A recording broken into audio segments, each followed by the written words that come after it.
Bismillahi wassalatu wassalamu ala rasulillahi wa ba'd. Të nderuar vëllezër dhe të respektuara motra, duaja e prindërve bën mrekulli. Duaja e prindërve bën çuditëra.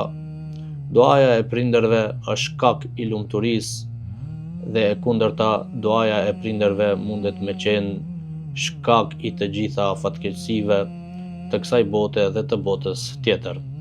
Nga se kështu na informoi pejgamberi sallallahu alaihi wasallam, derisa kanë thonë dietarët, sa i cili sillet mirë me prindërit e tij, ai është një njeri të cilit i pranohet duaja dhe nuk i refuzohet duaja e tij.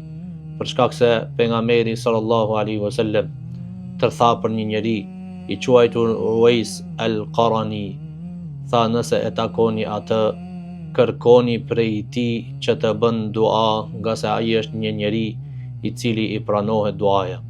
Ky njeri, të nderuar vëllezër, ishte nga Jemeni.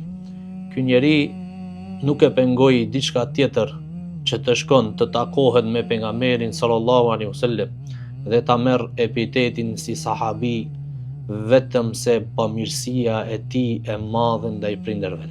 Megjithatë, e gëzoi meritën e fjalës së pejgamberit sallallahu alaihi wasallam kur tha se ky njeri është që i pranohet duaja dhe kërkoni prej tij që të bën dua, nga se Allahu azza wa jall nuk ja refuzon këtij njeriu duan. Dhe këtë njeri rastisi që ta takon Umar ibn al-Khattabi radhiyallahu ta'ala anhu. Dhe kur i treguan se ky është Uwais al-Qarani, u ndal Umar ibn al-Khattabi dhe i tha dhe kërkoi prej tij që të bën dua tek Allahu azza wa jall, nga se kam dëgjuar Muhammedin sallallahu alaihi wasallam duke thënë se ti je një njeri që i pranohet duaja. Pra ju vëllezër, bamirësia e madhe e tij ndaj nënës së tij e bëri që të jetë prej atyre që pranohet duaja.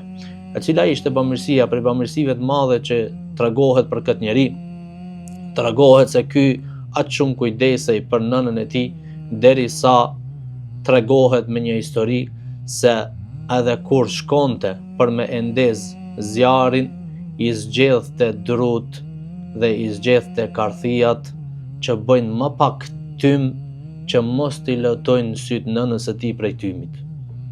Dhe një ditë prej ditëve, përderisa ishte duke endez zjarin, nëna e tij e pa dhe i tha: "O Uwais, pse nuk merr prej atyre druve tjera, po merr dhe mundohesh me këto dhe nuk ndezet zjarri shpejt?" Tha: "Oj nëna ime, tha, nuk kam dëshirë që ti marr ato dru, nga se ato dru bëjnë shumë tym e nuk dua që sytë e tu me i pa me lot."